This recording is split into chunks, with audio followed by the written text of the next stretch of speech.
Hello, I'm Joe Faller, Managing Director at Metro Theater Company. And I'm Julia Flood, Artistic Director. Welcome to our virtual telethon, part of Give STL Day. We are going to have a full lineup of actors and staff joining us today to talk about Metro Theater Company. COVID-19 has changed a lot of things for performing arts organizations across the country. Here at Metro Theater Company, were it not for COVID-19, we would have just returned from 10 performances of The Girl Who Swallowed a Cactus at the Kennedy Center in Washington, D.C. And tonight, we would have been celebrating at the Palladium at our gala fundraiser After Dark. Instead, that event is now happening September 24th. Yes, and one part of that event will still happen tonight. Live online at 6 p.m., we will be drawing the golden ticket raffle winner.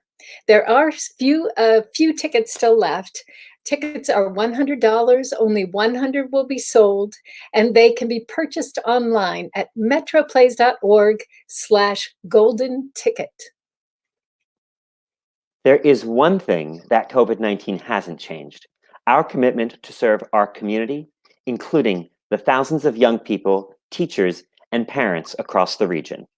Now, before St. Louis City's stay-at-home order began, Metro Theater Company had already reached 20,000 young people in person during this season. And since the stay-at-home order began, we've reached young people and their families with an additional 23,000 web views of our daily Learning Through Play and the Arts video series, including viewership in all but 7 states. Now, none of that would have been possible without the support of people like you. But as a result of COVID-19, now more than ever, we need your continued support. Thank you to the St. Louis Community Foundation for organizing Give STL Day in support of nonprofits across our region, and especially for making an additional $1,000 prize available during this hour to the nonprofit who reaches the most number of unique donors with gifts of any size. Please help us win that prize this hour. It's easy to give. Just visit givestlday.org/Metro Theater Company. Or if you're viewing from our website right now, check out the link on your screen. Later in this hour, we'll be announcing our upcoming season, so stay tuned. Now, without further ado, we'd like to introduce our first performer of the show, Chris E. Ware. A Marine veteran, Chris has worn many hats at Metro Theater Company, working as an actor, a scene shop crew member, a camp counselor, and a facilitator for our signature violence prevention program, Say Something, Do Something. I had the pleasure of directing Chris as a Foley artist, Floyd Rogers, in our adaptation of It's a Wonderful Life this December. And now we have a clip of his Foley work in that production. Afterwards, Chris will join us live for a brief spoken word performance.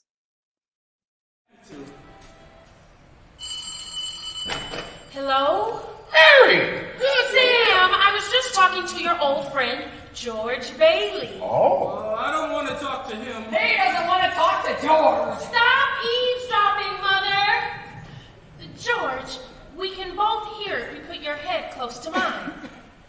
There, that's better. George, old friend, glad you're there. I got a job for you. Big deal. Gonna make us all rich. Chance of a lifetime. Unless you're still married to that old building and lawn.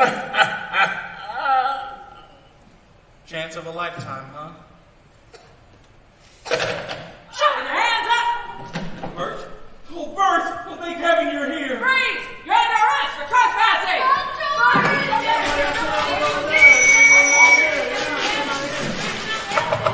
Mom! Mom! There's no vacancy.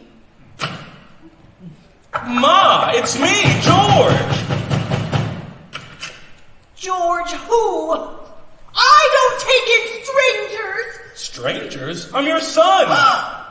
My son died years ago. Leave me alone.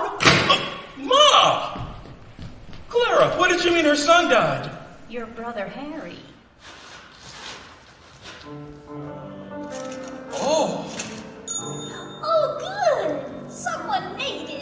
Made what?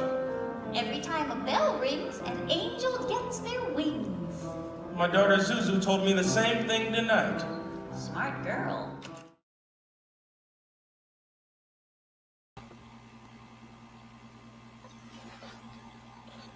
Hi, everyone.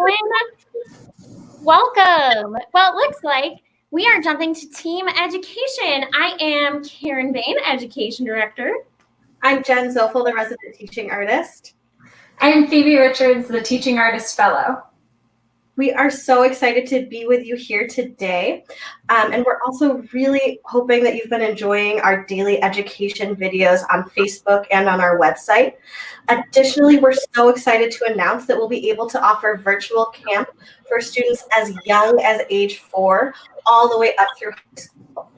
And finally, we're really excited to announce a new project we have coming up, the Intergenerational Storytelling Project, which encourages young people to reach out to their elders in the community during this time when people feel so isolated.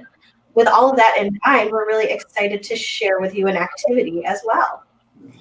Thanks, Jen. So friends, we love to get up on our feet and play, and we invite you to explore this activity with us at home.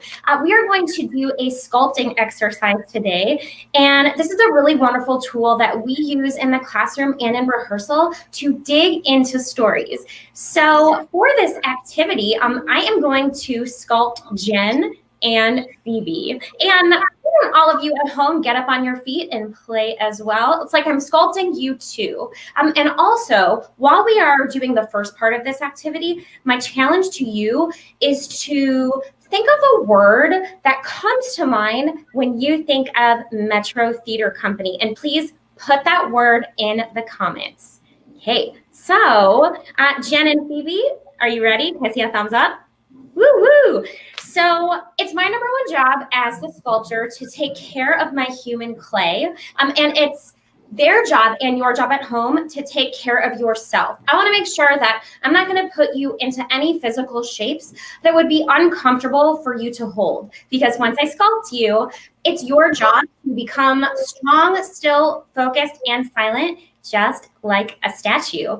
So we've been talking a lot about all of the wonderful heroes in our various communities. So many wonderful people are stepping up right now to take care of not just themselves, but really everybody around us. So I'm going to sculpt you all inspired by the theme of heroes.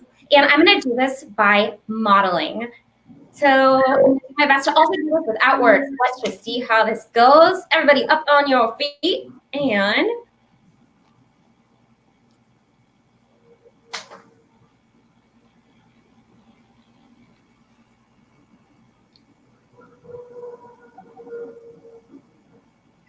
Jen and Phoebe, hold that pose for me, please. They are so still, strong, and focused. They're not moving a muscle. Their eyes are not even shifting. And I'm going to go ahead and guess that you all are doing the same excellent frozen shape work at home. Go ahead and relax out of those frozen shapes. Shake it off, shake it off. If you're at home, shake it off as well. And let's see, let's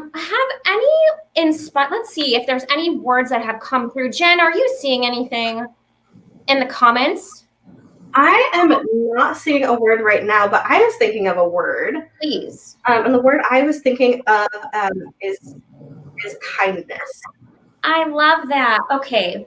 And I think that that's very true when we think about the wonderful work that people are doing in the community and in a lot of the plays and the storytelling that appears in our touring and main stage productions. So why don't we go with kindness? And actually, let's see. Jen, I am going to sculpt you. And Phoebe, I'm going to ask you to not freeze your body in that shape for now. Okay, cool.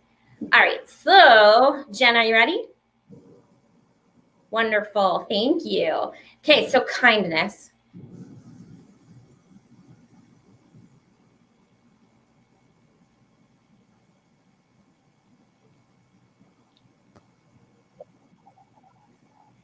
And hold that shape. Thank you so much.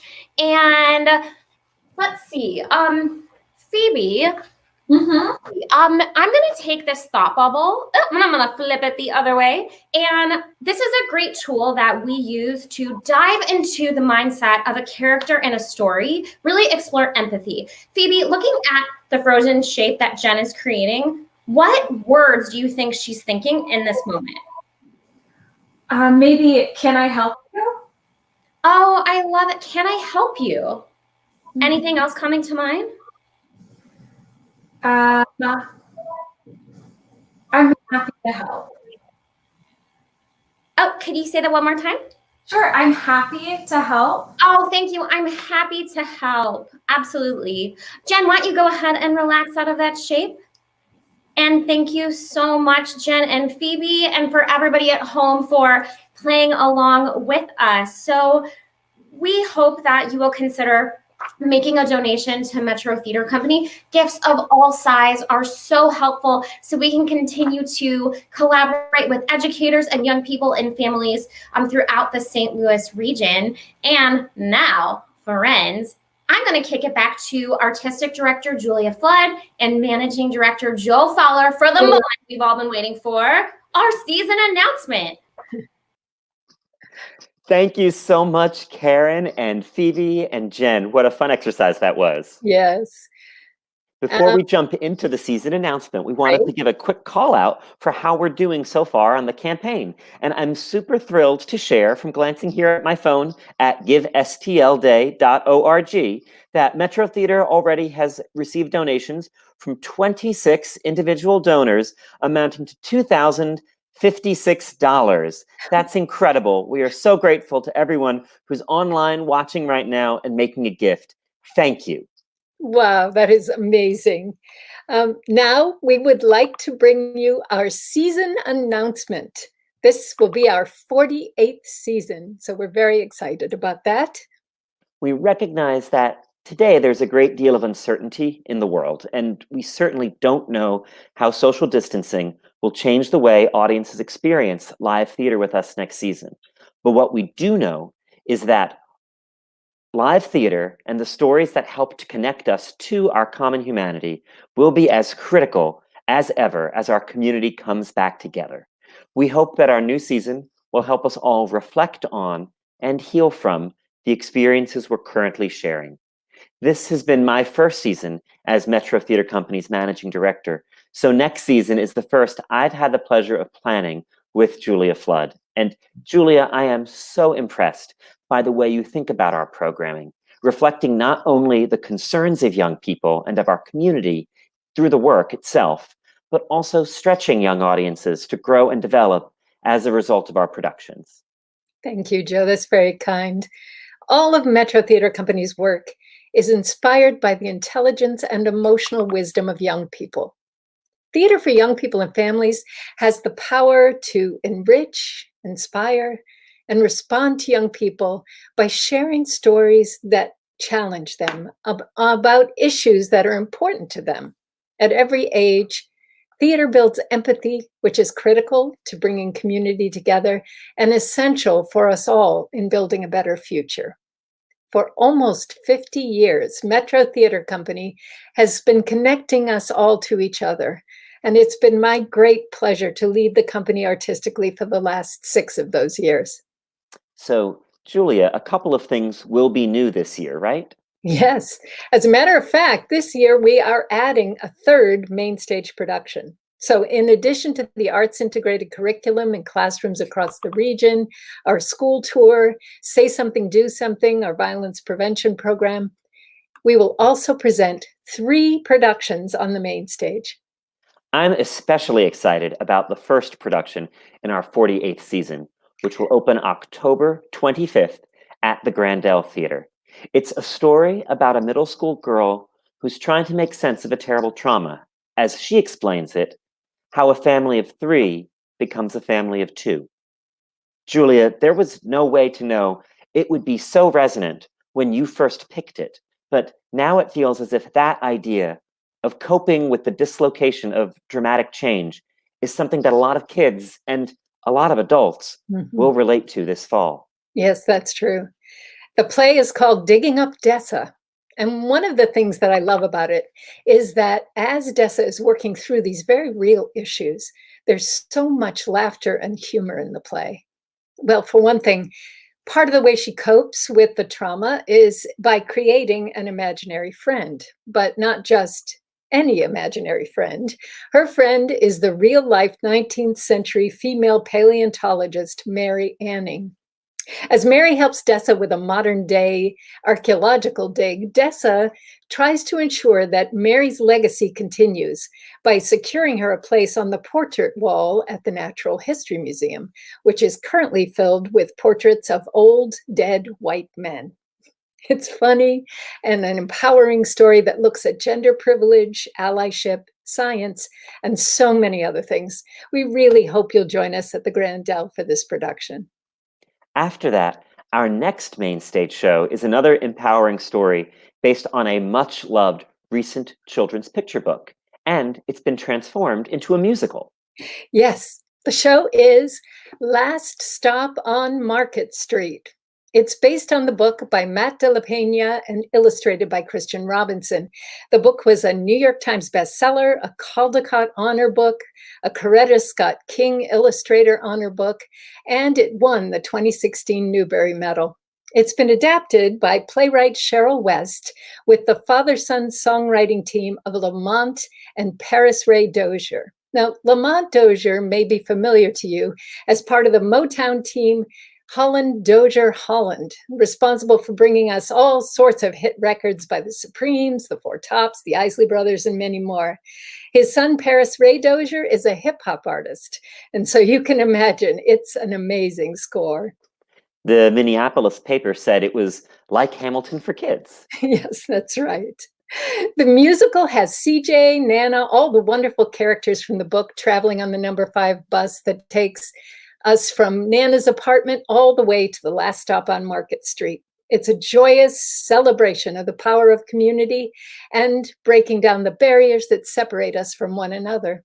It's a play that will definitely resonate in St. Louis this year. Last Stop on Market Street opens at the Grandel Theater on January 31st. We hope to see you there. Yes, also in January, we'll be touring 2 productions to schools all over the St. Louis region.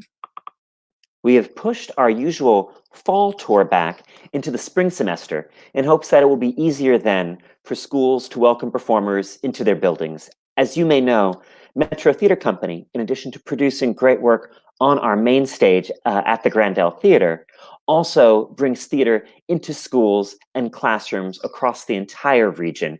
It's a central part of our mission to ensure that young people are connected to live theater, and it's critical that we find ways to continue that mission, even in light of the changes that we're facing as a community right now. The touring production is a new spoken word play called Jacked. It's by playwright Idris Goodwin, who Metro Theater Company's audiences know well from his adaptation of Jason Reynolds' book Ghost, and for his play And in This Corner Cassius Clay.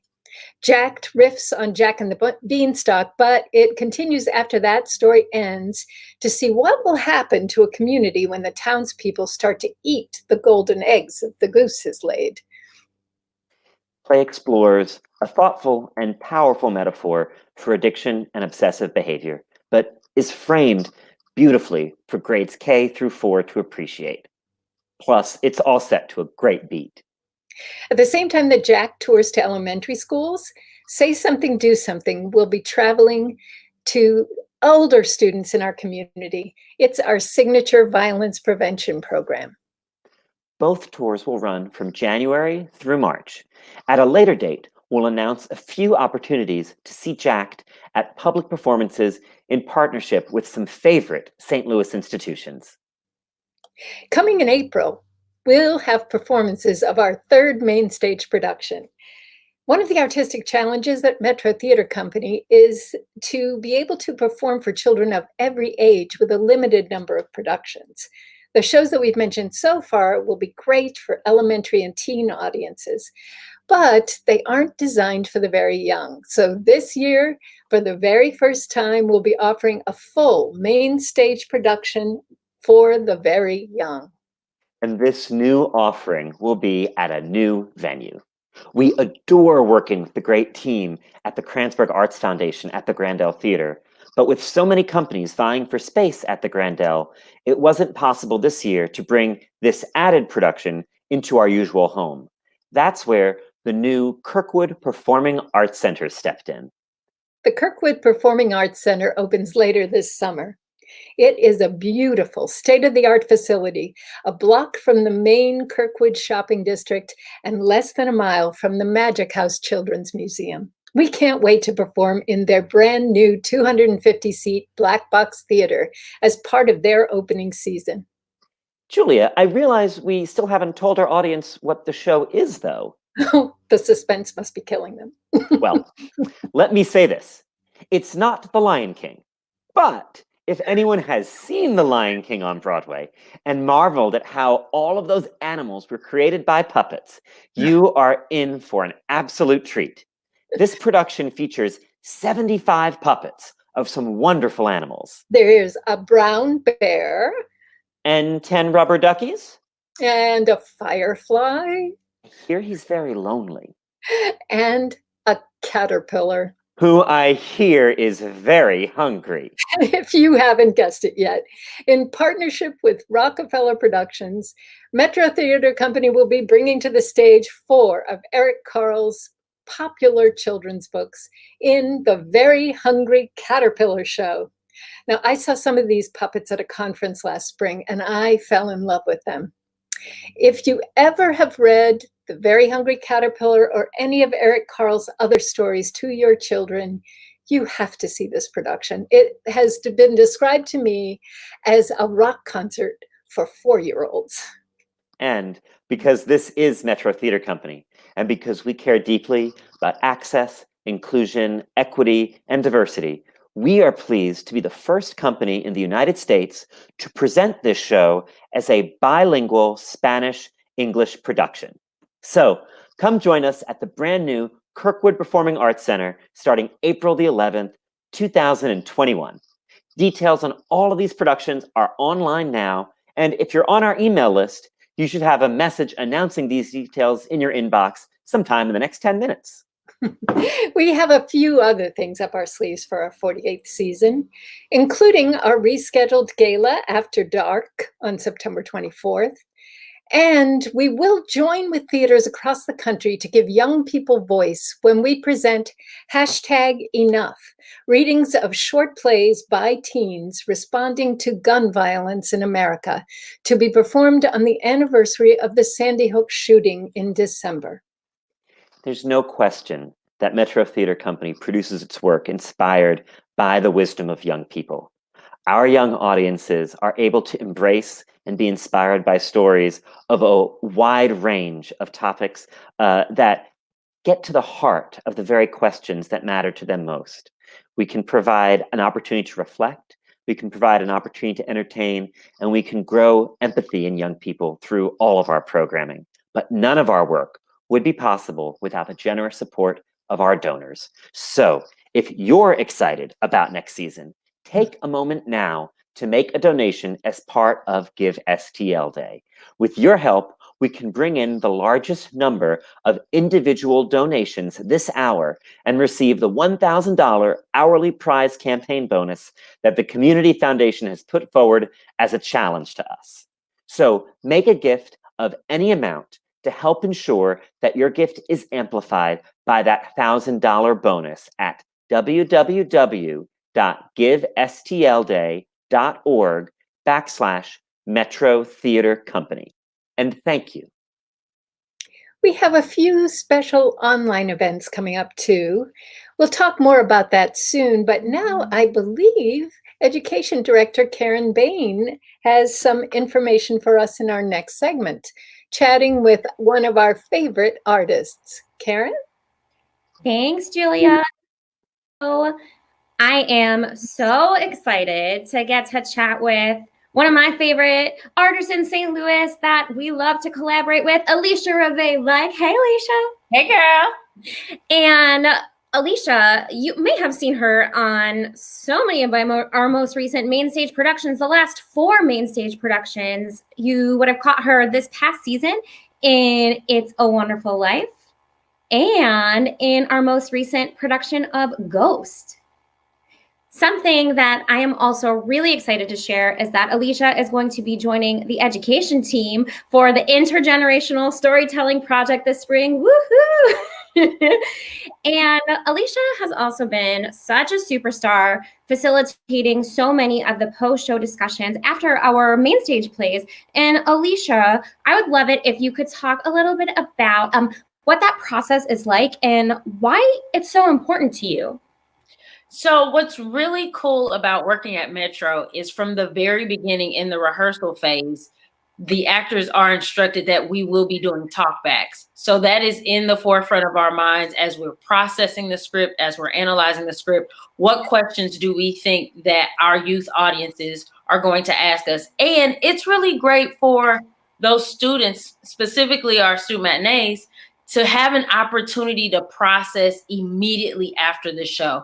These kids know exactly what's happening on stage, and to give them an opportunity to verbalize what they see is so important and integral to the work that we do at Metro Theater Company. Boom. Boom. This is why we have you on our pod. And one more quick question for you.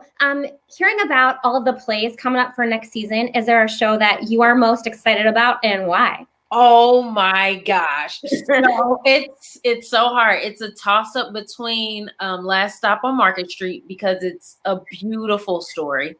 Or Digging Up Dessa. But I'm gonna have to say Digging Up Dessa because I am always here for a female empowerment moment and women in science. So I'm going to put my bet there. Love it. Thank you. And now everybody is so lucky because you are going to sing for us. Yes. Yes, I am. Yay. Well, take it away. There is a place we'll go where there is mostly quiet. Flowers and butterflies, a rainbow lives beside it.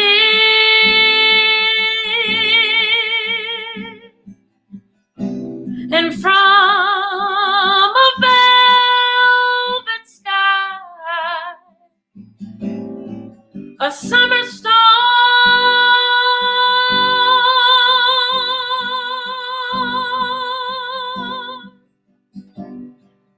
you can feel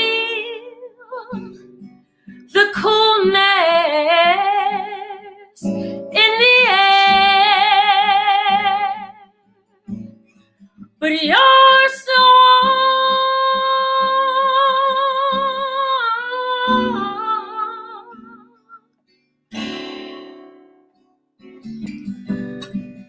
and then a mighty roar will start the sky to crying, and not even lightning will be frightening my lion.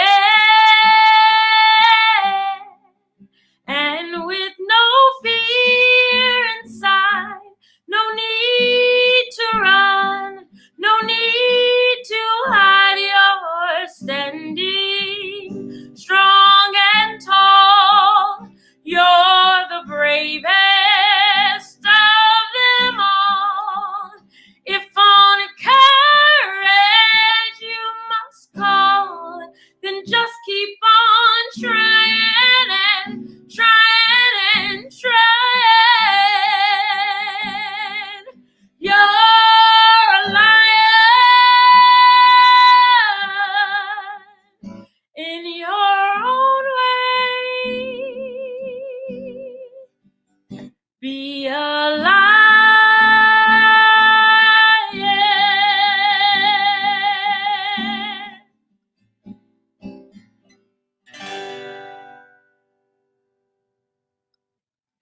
Thank you for having me here today, Metro Theater Company. If you haven't already, please consider making a gift to Metro Theater Company. Gifts of all sizes are appreciated and provide opportunities for actors like me and like our next guest, Jamie Mckittrick, to do what we love while engaging meaningfully with young people in our community. Next, you're going to hear from Managing Director Joe Fowler and actor and director Jamie Mckittrick. Hi. Hello. Thank you so much, Alicia. That was such a beautiful song. I need to hear more of you singing in my life. Same. As you mentioned, Alicia, I'm here with actor-director Jamie Mckittrick. And Jamie, it is so nice to see you. It's great to see you too. I have to say that when I started as managing director at Metro Theater Company this fall, one of the signs that I knew it would be a good day was seeing Jamie's lime green electric scooter parked in front of the office. With that absolutely adorable scooter, you knew that wherever it took Jamie, she was going to make it an exciting adventure. And The Girl Who Swallowed a Cactus this fall was definitely an adventure for all of us. So for starters, it was a one-woman play in which you played how many roles? 7 with a few other animals who only had 1 or 2 lines thrown in there. So would you say that's the most characters you've played in a play at a time? Actually, no. I used to work with a company where part of the excitement was how few actors played so many roles. And I think the most characters that I played in one show of theirs was 22. Wow. So what is that like to create all of those characters, whether it's in The Girl Who Swallowed a Cactus or playing 22 roles in another show? Well, how about if I talk about Girl Who Swallowed a Cactus? Because I imagine some of our viewers might have seen it, or maybe we'll get a chance to see it someday soon. So, what I started to work with was the play that the playwright Eric Coble wrote. And he gave me so much information about what all of the characters were like and descriptions and the way that they spoke. Even just what their lines were told me what type of characters they were. And then from that description and from those words, I made imaginative choices about the way that they might sound or move in my body. And then with the help of Julia Flood, the director in the rehearsal room, we just fine-tuned those things to make sure everything was really clear. Now, all of those characters were found object puppets. Well, except for one, but almost all of these puppets. How did you pick the puppets? Well, went off of character description first and foremost. You know, Leon, it said he was super skinny and he had some glasses. So when it came to choosing a found object puppet, I knew I needed something that was super tall and skinny and looked like a little person in some way.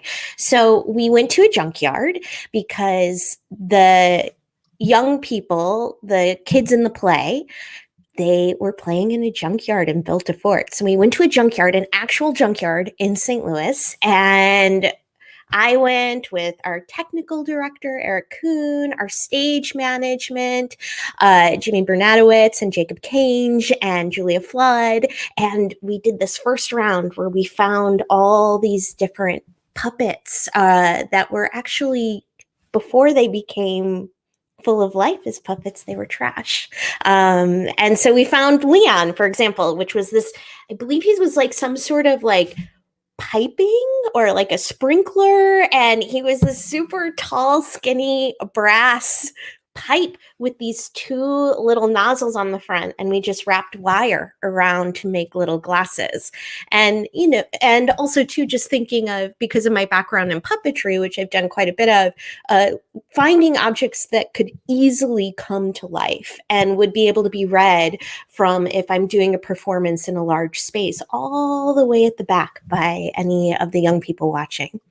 That sounds like a whole lot of fun to put together. And It I've got to was. say, since it was a brand new play, so in rehearsing it, you were working directly with Eric Coble, the playwright. Can you talk a little bit about what that was like? Yes. First and foremost, anytime you as an actor or even a director, you get to work with a playwright in the room for new work, it is incredibly exciting because this play started in his imagination, and you get all kinds of extra insight from that. Also, too, Eric Coble is a really wonderful human and is incredibly generous and smart. And he was so helpful in the room where if we had a question about something that we were like, oh, what could this be? He would be like, oh, this is what it is. Or he would say, oh, we should probably relook at that and be able to like reapproach the actual writing of the play in the room, which is pretty wonderful and special. That's fantastic. The play had a chance to go to all kinds of places in the St. Louis region. Lots of schools, toured out to Tennessee for a part of its run in the fall, was at the Botanical Gardens, at the History Museum, at the library downtown. There was even a performance during Oktoberfest, Yes. which was a hoot. But of course, the show was also intended to perform at the Kennedy Center. Of course, we weren't able to make that happen this spring because of COVID-19. But instead of dwelling on that disappointment, I think it's exciting that the play is going to continue on and still have a future life. Do you want to talk a little bit about that? Sure. Yeah. So we had a really wonderful video shoot that recorded the show when we did it at the History Museum. And the TYA USA conference has now gone digital. And that's the first place that we would have performed Girl Who Swallowed the Cactus. And the show will stream as part of that conference. After the conference, this is very exciting, the show will stream here in St. Louis starting on May 19th. So lots more people will get to see it. That is very exciting. And if you're watching our live stream right now, you heard that here first.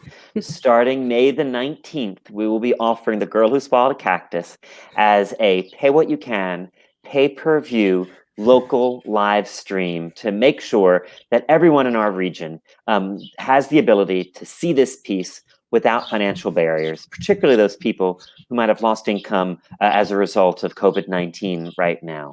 So we're thrilled to share that with you. It'll run for about 4.5 weeks online. We're delighted that Eric, that you, and that all of the creative team behind the piece has made it possible for us to share it in that way. Now, to change gears a little bit from The Girl Who Swallowed a Cactus, tell us a little bit more about your experience working with Metro Theater a year and a half ago when you directed Wonderland, Alice's Rock and Roll Adventure. Well, working on Wonderland, Alice's Rock and Roll Adventure was just an absolutely fantastic experience. It is a modern adaptation of Lewis Carroll's Alice in Wonderland, and it is full of contemporary music and dance, and it follows the story of a little girl, Alice, who through her journey into Wonderland finds out what it means to truly be a queen. That to truly be a queen, you have to lead with compassion and understanding. And you can only do that once you find your own voice and believe in yourself. And that's exactly what Alice does. She goes into Wonderland, meets all kinds of people and creatures that she's never met before and have completely different experiences than she does, and learns how to trust herself and be a good member of the community at large. So I directed that, as you said, and it's different than being an actor. So it's a different experience than being in The Girl Who Swallowed a Cactus, whereas I'm really mostly responsible for taking care of the characters and working in collaboration with all the rest of the creative team and director that way. But I'm really only focusing on the character. Whereas a director, I am responsible for holding space for the members of the creative team and for all of the actors. And my job as a director starts much earlier. I think I started probably about a year before this show even had its first rehearsal. So start by gathering a creative team, finding the wonderful Lamar Harris, so fantastic. He was our music director and he rearranged a lot of the music and added his very particular point of view aesthetically, which was super important to me. I was like, Lamar is the one to do this, so that the music could feel like it was a part of the current culture and something that the kids in the audience would be excited to hear and jump up and dance to. So getting the creative team, getting wonderful set designers, Cameron Tesson and Rusty Wandel, who did the sound, which was a huge undertaking because it was essentially a rock concert that we threw. That was also a theater piece. It was an amazing production. I'm getting a little bug in my ear telling me it's almost time for our next segment. Oh, sure. So I don't want to cut us short, but I want to get all of our great artists in. You were talking about how part of your role was to, as director, was to help Alice find her way to become a queen. And I think if there's anyone that could inspire us to go on a great adventure or to find that inner royalty in ourselves, there's no doubt in my mind it's you, Jamie. So glad that you're here. I do hear you have a quick hidden talent that you wanted to share with us. Oh yeah. Okay. But before I share that, I want to quickly say that you, everyone who is watching right now, please consider donating to Metro. This is a really special local St. Louis company. I love working with them. They are one of my favorite companies, not only in this region, but also around the country that I have been able to work with. They are constantly pushing the boundaries of what it means to present thoughtful and engaging work for young audiences. And not only that, they take really good care of the artists, the professional artists that they bring in to work on these projects. I have an immense amount of respect for the entire team at Metro, and you should really help them out. Do it. So please consider making a gift to support Metro. Theater companies give STL Day campaign. And okay, so for my hidden talent, I'm going to remove the earbuds. I can wiggle my ears. Ready? Okay, here we go.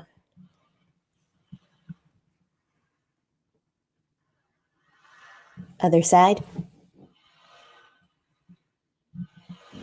Could you see it? So now what I'd like to do is hand it over to production manager and technical director, Eric Kuhn. Thanks, Jamie. In a minute, we're going to hear from Carl Overly Jr., who is an activist and working with Metro Theater Company since 2008. Most recently, he played Coach in our production of Ghost, so you probably saw him on stage if you were lucky enough to see that production. We're going to see a quick clip from that production first, and then Carl will be joining me, and we'll discuss his work with Metro Theater Company. First, let's start with some stretching. Come on, stand up.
Hey, Carl.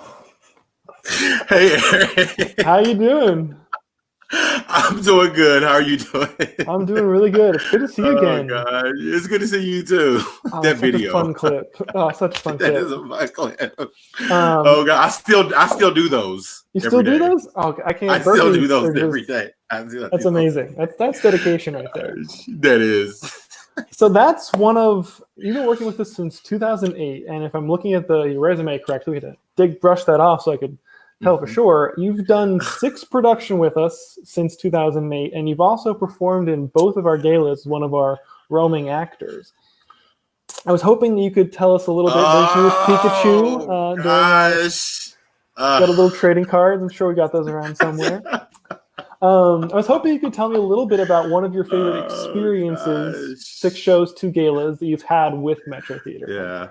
When I first started working with Metro, I did a show called New Kid, and it was my first like professional show in the theater. And I had done what they consider like children's theater before, but what I learned at Metro was that Metro produces stories that really speak to the young audiences, and they don't speak down to them. And that show was about bullying and acceptance and just trying to fit in, which, we go to the schools, a lot of kids are going through similar things. And, Metro that show just impacted me a lot, to see that you could just reach these young minds at such a young age with the content that was being produced.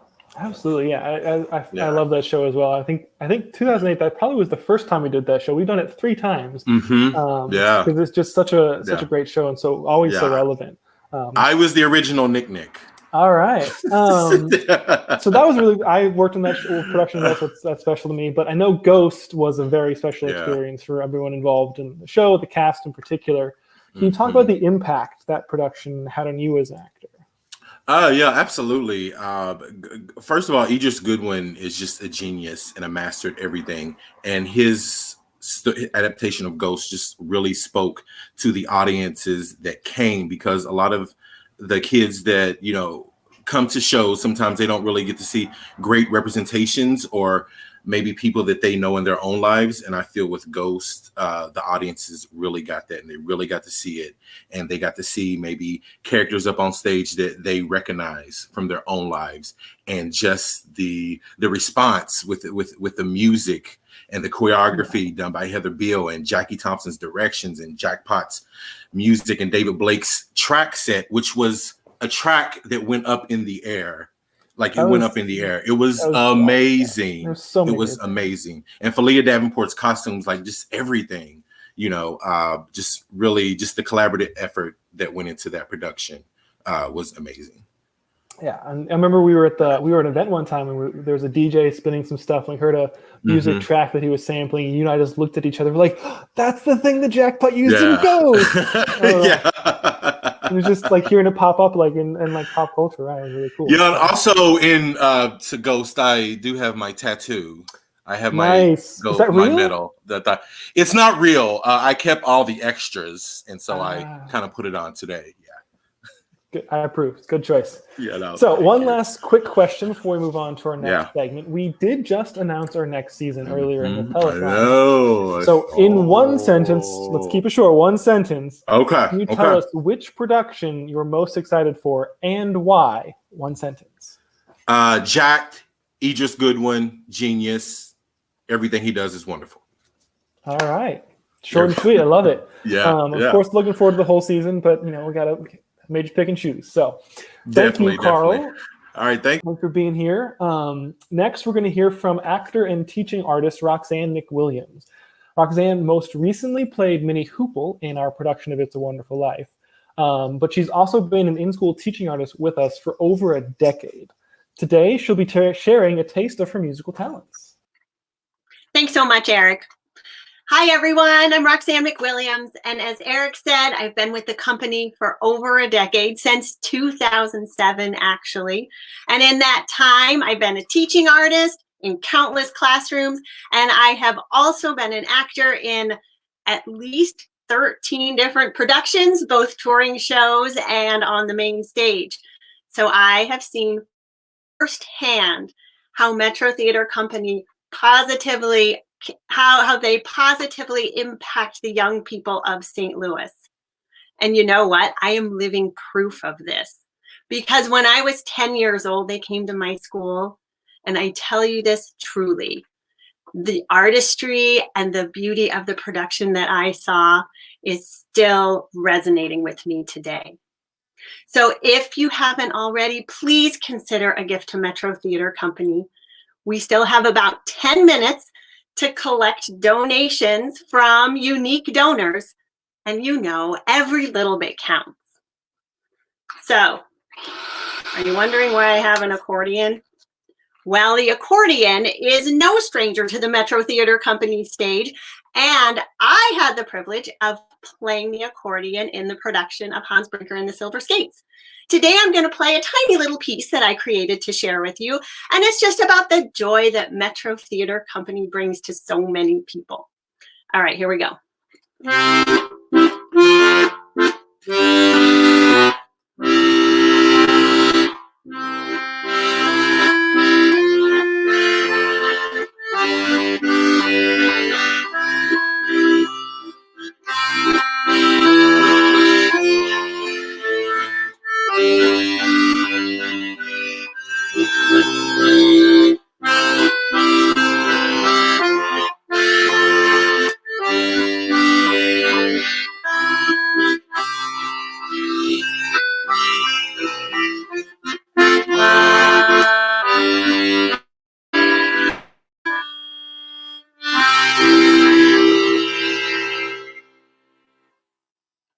Thanks so much for having me.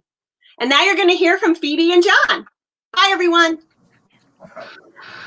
Hi, I'm Phoebe Richards, the Teaching Artist Fellow at Metro Theater Company. I'm here with producing associate John Wolbers, who also wrote the adaptation for our production of It's a Wonderful Life this past December. And it looks like we're also here with Beatrice, which is so exciting. John, can you tell us what it was like to work as a playwright with Metro Theater Company? It was amazing. Getting to collaborate with Julia as a director and in writing this story together. I know you're live. Take a look at the camera. And the amazing cast was just fantastic. They had such great feedback and were inspirational in writing the story together. Was it challenging to adapt the story for young audiences? Not as much as you would think. There were definitely some mature elements to the story that were pretty easy to lift out, but Metro Theater Company's always taken on those difficult challenges in their storytelling as well. Probably the most difficult thing was really activating the story. The original really focuses so much on the flashback of the angels talking about what George's story is like, and we really wanted him to tell that story more in his own words. I know your daughter had the opportunity to see the performance. What was it like to get to share that experience with her? It was life-changing, really. It was a magical moment. We brought her to the theater thinking she'd probably be there for maybe 10 minutes and then have to go hang out in the lobby, but she sat the entire hour just completely engaged. A lot more than she is with this particular broadcast. But at the end of the show, she tapped her heart and she pointed at the stage and she said, more, more, more. And she was maybe a year and a half. So for her to be that engaged in the story just is a testament to the magic of Metro Theater Company. And to know that I had a small part in that just warms my heart. That's so lovely. John, is there anything else that you'd like to share?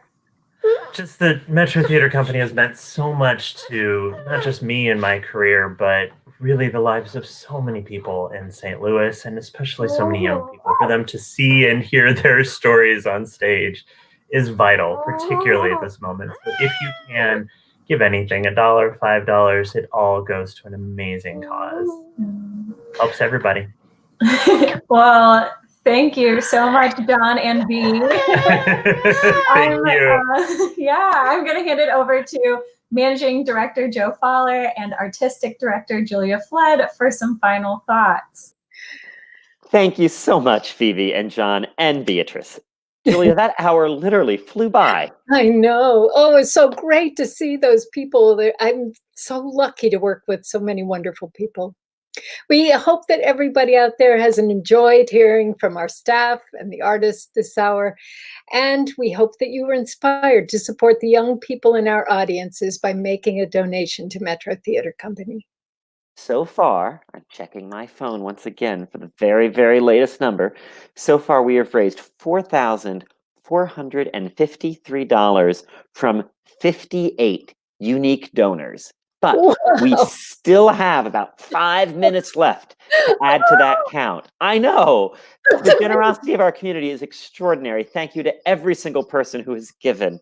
If you are someone who's watching right now and you haven't yet given, please take a moment to make a gift of any amount to Metro Theater Company at givestl.org/Metro Theater Company. It is important that you complete your giving on the site by 2 p.m. to have your gift counted toward this challenge. It's your support that makes everything that Metro Theater Company does possible. There are so many programs you heard about today and some that you haven't heard about. The online programs we mentioned earlier, I think that Joe and Jamie let one of them out of the bag. That is that we're going to be streaming the production. It was recorded live at the Missouri History Museum, and you will be able to see it as a pay-what-you-can pay-per-view on our website, through our website, starting in the middle of May. And that is The Girl Who Swallowed a Cactus, the original play by Eric Coble, and it was intended for the Kennedy Center. It's coming to you. So in addition to that, you've heard about the fact that all of our summer camps this summer will be virtual. So we hope that you will be able to join us for those. And we have one more recording of a live broadcast that we are planning to put out for you to see this summer. And Carl mentioned how brilliant Idris Goodwin is. I have to agree. And my first encounter with Idris Goodwin was through this play. We will be showing our 2016 production of And in This Corner, Cassius Clay. We did that production on the main stage at the History Museum. So look forward to that. Starting on mid-June, I'm looking for the date. I don't know that I have the exact date, but it doesn't matter. Mid-June to mid-July, we'll be having that show, and it's very dear to my heart. So I hope you will enjoy it with us. That's a small silver lining to the fact that we can't all gather together right now, is that we can at least continue to share these experiences online through this wonderful medium that we're using today. There are 3 hallmarks that I've always found true about theater, and I feel like they're even more true today: ingenuity, creativity, and resilience. Mm-hmm. All 3 of those are equally central to the development and growth of children. So since Metro Theater has, for nearly 48 years now, been equally concerned both with children and with theater, it is no surprise to me that at this company, those 3 assets flourish. In the face of the challenges created by COVID-19, our creativity remains boundless. Our ingenuity guides us to take on new paths, and our resilience ensures that we will be stronger for the challenges that we face, whether it is through the streaming camps and performances this summer that Julia mentioned, or through the live performances that we will be able to share with you in the year to come. You can count on us to be there for you. Please know how grateful we are to you for being there for us. Thank you to the Community Foundation. Don't forget to give to organizations today on Give STL Day. If you'd like to enter our golden ticket raffle, I understand we have just a couple of tickets left, a few tickets left. I think it's 12 we're down to. 12? Wow. 12 out of 100 left. So until 5 p.m., you can go to metroplays.org/golden ticket. The tickets are $100. It gets a chance to win a dream vacation. It can be used in at least the next 2 years. You'll have time to use it. And don't we all need a vacation right now? I think we do. So tune in at 6 p.m. we will be live again, and we will draw the lucky winner of the golden ticket raffle. We've had just a couple more additional gifts in these last few minutes since we started this last segment, and we are so grateful to every single person who has given. We will find out soon if we won the hour and get our additional $1,000 bonus from the Community Foundation. But in this last hour, we are grateful to have won so much more than that in winning your support. So thank you. Before we sign off, I want to say another thank you to the people you haven't seen on camera today. This would not be possible without some amazing people who are in the back end of this broadcast. In particular, Jennifer Lynn, Sarah Thompson, and Lauren Brooks, who have been guiding us through this process. We're so very sorry that we weren't able to have Chris Eware join us live. Technical issues happen as we go, but we will work to get some of Chris's amazing spoken word up on our social media in the day to come, so you can get to hear and enjoy all of his incredible talents for yourself. So thank you. Joe. You're amazing. Oh, you're amazing, Julia. I'm along for the ride, so thank you. Thanks, everybody. Goodbye for now. We will see you soon. Take care.